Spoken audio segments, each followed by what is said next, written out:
Another bait that I'm interested in finding out some more about, hemp and tares. Oh, no. Because they were a sort of, I remember reading as a kid, you know, they drugged the fish. Now, well, one assumes we were that talking about true. this only yesterday. But what's the story behind hemp and tares? Hemp and tares are two baits I've never got on with, because you know me, I'm not a sort of roachy angler, I'm more carp and bream. And it's reputed hemp to have been brought over to this country when? Go on, little quiz again.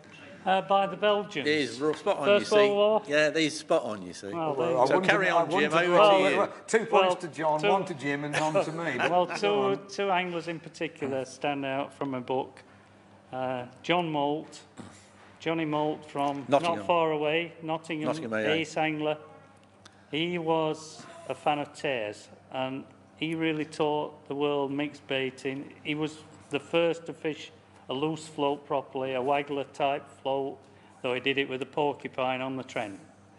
This is going back to the 60s, very early 60s, possibly even 50s he did this.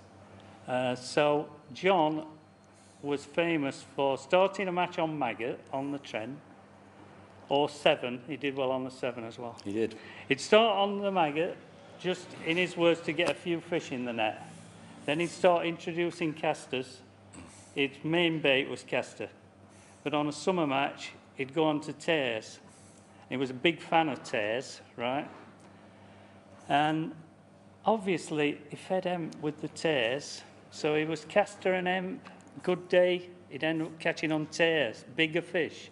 And I once fished the Burton Joyce Open. This was on a bank holiday Monday.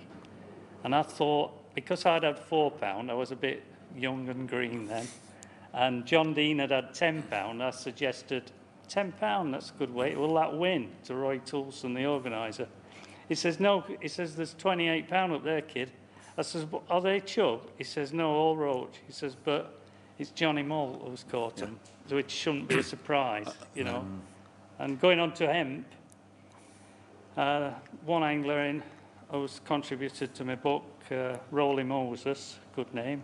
Rowley Moses, yes. Rowley, he's dominated the tidal Trent in recent years, and he always puts lots of hemp in. And I think, as a holding bait, you know, we've talked about squats, casters. Hemp, some would argue that's the best holding bait of all, for roach. I think it goes well with casters, hemp and caster. Definitely. But talking about tares, I was on the Dorset Stour the other week with Mark Wintle, and I caught some fish on tares. He'd done some for us, only 2 or 3, but it was good fun doing it.